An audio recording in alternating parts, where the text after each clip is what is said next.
Unjuk rasa menolak Undang-Undang Cipta Kerja oleh mahasiswa di Gorontalo dan Palopo berujung ricuh.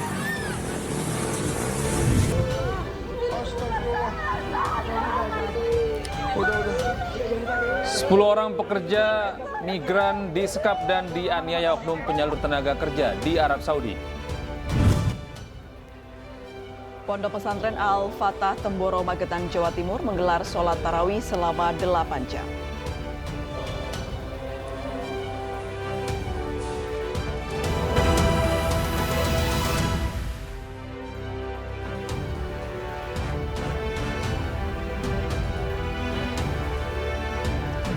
Iya, halo, selamat siang pemirsa. Apa kabar Anda hari ini? Senang sekali saya Gede Satria dan rekan saya Aprilia Putri kembali hadir menemani Anda dalam Ayus Siang. Selain 3 berita utama tadi, Ayus juga akan menyuguhkan beragam informasi menarik lainnya. Dan kita awali Anyus Siang hari ini dari informasi demo pemirsa menolak Undang-Undang Cipta Kerja di Gorontalo dan Palopo berlangsung ricuh. Massa melempar batu hingga membuat anggota polisi terluka.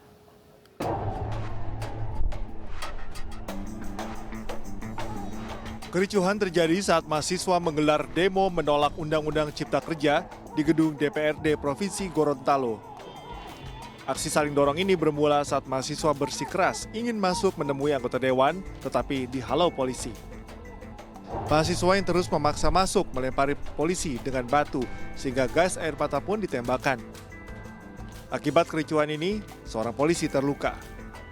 Sementara itu, di depan kantor DPRD Palopo, Sulawesi Selatan, aksi lempar batu mewarnai demo menolak Undang-Undang Cipta Kerja. Aksi ini sebagai perlawanan mahasiswa saat polisi berupaya membubarkan demo dengan gas air mata.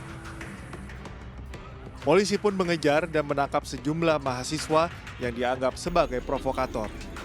Kami mengimbau kepada mahasiswa apabila melaksanakan orasi agar hendaknya tertib dan menghormati hak orang lain dan bisa dilakukan dengan kegiatan-kegiatan yang lainnya sebagai pengganti kegiatan seperti saat ini yang kegiatannya bersifat anarkis. Awalnya aksi berjalan damai, namun massa berusaha menerobos masuk ke kantor DPRD karena anggota dewan tak kunjung menemui mereka.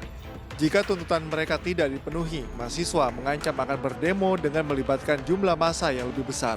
Tim Liputan iNews melaporkan.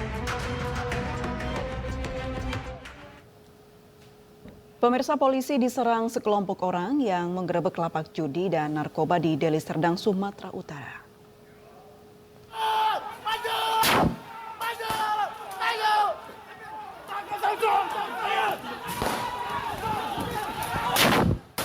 Sejumlah tembakan peringatan dilepaskan saat sekelompok orang menyerang polisi dengan batu. Serangan terjadi ketika tim gabungan Polrestabes Medan menggerebek lapak judi dan narkoba di kawasan Tanjung Pamah, Desa Namo Rube Julu. Sejumlah pelaku ditangkap dan barang bukti alat judi serta narkoba diamankan. Lapak judi dan narkoba ini disebut sebagai yang terbesar di Sumatera Utara dengan omset jutaan rupiah per hari.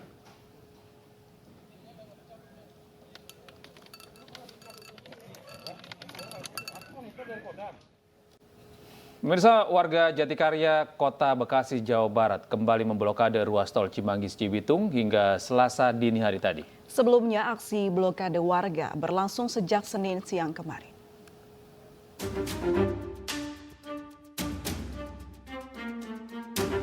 Hingga Selasa dini hari, puluhan warga perwakilan ahli waris tol Jatikarya masih bertahan dan menduduki ruas pintu keluar dan masuk tol Cimanggis Cibitung atau tol Jatikarya 2 dan tol Jatikarya 1. Selain menutup akses jalan tol, warga juga melantunkan sholawat dan sholat berjamaah. Sulaiman, salah satu ahli waris, mengungkapkan aksi yang dilakukan oleh puluhan ahli waris ini merupakan upaya menuntut keadilan dan hak mereka. Para ahli waris berharap uang ganti rugi yang sudah dititipkan di Pengadilan Negeri Kota Bekasi senilai 218 miliar rupiah dengan luas tanah 42.669 meter persegi dapat diberikan kepada para ahli waris. Ia dan warga mengancam akan terus menduduki tanah miliknya ini apabila haknya belum diberikan. Para ahli waris juga meminta maaf kepada para pengguna jalan tol Cimanggis Cibitung yang terganggu dengan aksi ini.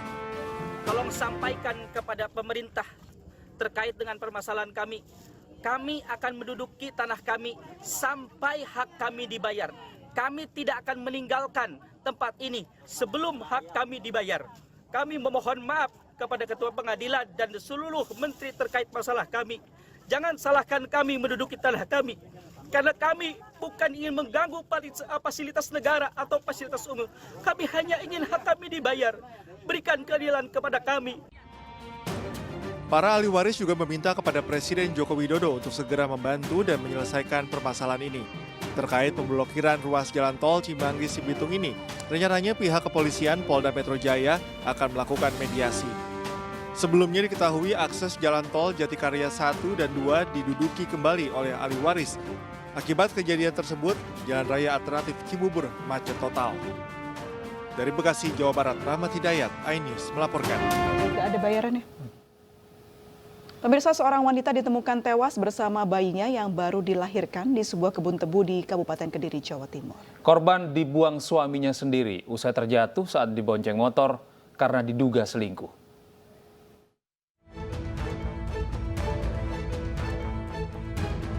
Penemuan mayat wanita dengan bayinya yang baru dilahirkan menghebohkan warga 29 Maret lalu. Jasad korban yang mulai rusak ditemukan seorang pencari rumput di sebuah kebun tebu di Kabupaten Kediri, Jawa Timur. Kematian korban yang tidak membawa identitas sempat menjadi misteri. Dari hasil penyelidikan, polisi menangkap suami korban Bisri Mustafa. Pelaku sebelumnya berboncengan motor dengan istrinya dan terlibat cekcok karena mengetahui sang istri selingkuh. Pelaku yang emosi kemudian menggeber motornya hingga korban terjatuh. Tindakan ini dilakukan 2 kali hingga akhirnya korban tidak sadarkan diri dan dibuang pelaku di sebuah kebun tebu. Korban pun meninggal dunia dalam keadaan melahirkan bayi.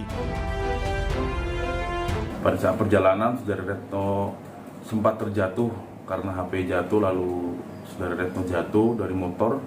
Setelah terjatuh, Saudara Retno dibopong kembali oleh tersangka, lalu dibawalah menuju kebun tebu ya.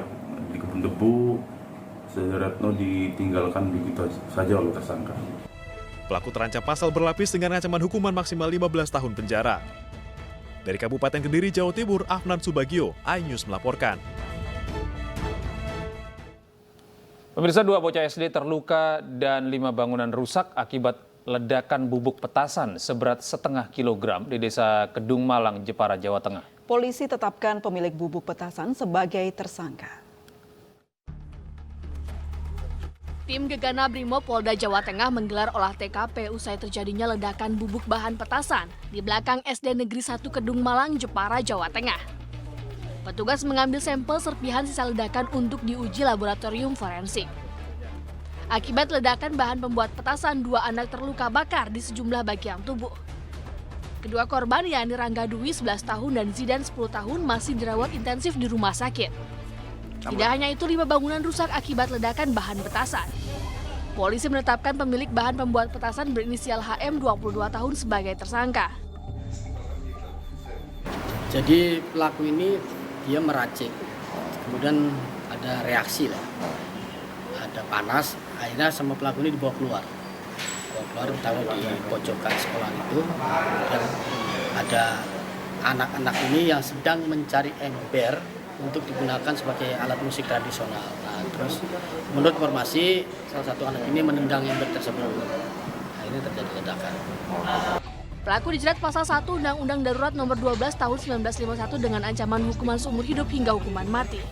Dari Jepara, Jawa Tengah, Alif Sutarto, iNews melaporkan. 10 orang wanita pekerja migran disekap dan dianiaya oleh sejumlah orang yang mengaku sebagai penyalur tenaga kerja. iNews yang akan segera kembali dengan informasi lengkapnya. Usai jeda.